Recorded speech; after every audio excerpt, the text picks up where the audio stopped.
Kayla, Taylor, and Matt have been absolute troopers. And you may be surprised when kids have to put up with when their parents are in the public eye. It isn't easy, but they're tough kids, and I'm so proud of them. And finally, I have one more person to thank, and she has been in the political and public eye since she was 6 years old. This is all she's known for the 20 years that her father was up here and for the 12 that I have been.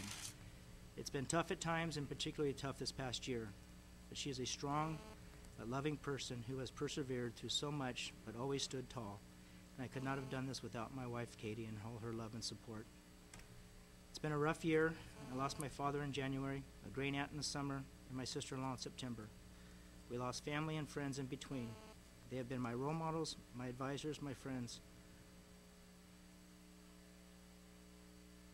And I miss them all. So I'm anxiously awaiting the end of 2008 and look forward to a brand new 09 that will provide so many opportunities and create many more new memories. So thanks to all my supporters over the years, those who have worked so hard to help me stay here and represent the people of the 1st District. Your support of and confidence in me means so much to us, and we will never forget. When I was first elected, I was given 3 gifts. One was a topo map of Potter Valley made by my then 9-year-old niece, so that I would not forget where I came from. The second was a compass, so I would not lose my direction. And the third was a note that ended with the quote, "You are the only factor in your own self-importance." All 3 of these gifts hang on the walls of my office. I'm proud to say that I've stayed on course. I've recognized and met my challenges, and I've never ever forgot where I came from. So, Mr. Chairman, thank you for the chance to make these comments, and thank you, Mendocino County, for a great ride. Thank you, Michael. I have a couple comments, if I may, Mr. Chairman. I've got some notes. I'm not as efficient as Michael is typing them out. I ran for this job to represent the citizens, to provide them hope into the future, provide for government efficiency. 4 years ago, I dedicated myself to representing all citizens, no matter what the faction, no matter what the political bent, no matter what color they are or gender persuasion. I think I've done that. I think I've fulfilled my dedication for the last 4 years.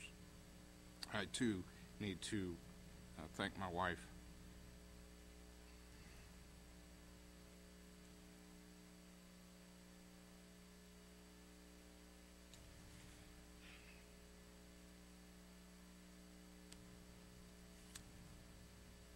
My old Jimism, counting to 10. It's awful easy for the person that ran for the office to take the pressures. It's extremely difficult in today's world.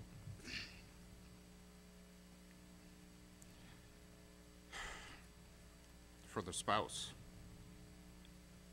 to have to put up with the after meeting regrets, rantings, and the crap that comes with the job.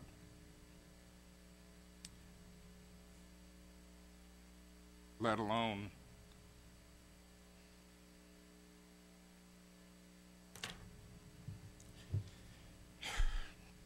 what's a minute to this?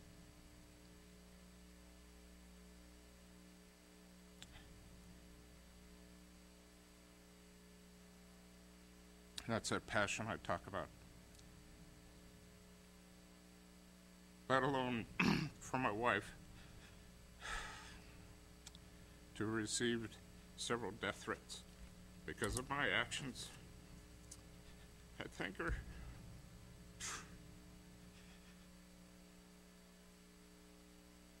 So, when it came time for me to be chairman this year, I had one of those serious talks with Michael. I didn't think I was worthy to be the chair. I apologize. So I asked you when I took over if you would conduct yourself with the principles of in Libra. I pass these principles out to you again and ask you to conduct yourself into the future with these same rules. And these rules are choices based upon hope instead of fear, on solutions instead of conflict, on education instead of litigation, on science instead of emotion. Here I failed that one. On employing human resources instead of destroying them.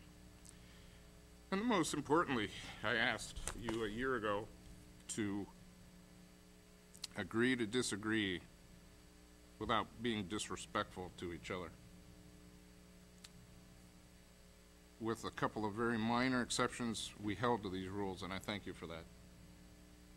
I really do. I didn't think I was worthy to be chairman. I didn't think I could control meetings and control 4 very diverse opinions and personalities. But I tried real hard. So, I leave you with one quote, and this is how I've conducted my decision in not running for re-election. And that is lead, follow, or get the hell out of the way. And I've decided to get the hell out of the way. And I would ask my God to bestow many blessings upon you into the future. Thank you. Thank you, Jim.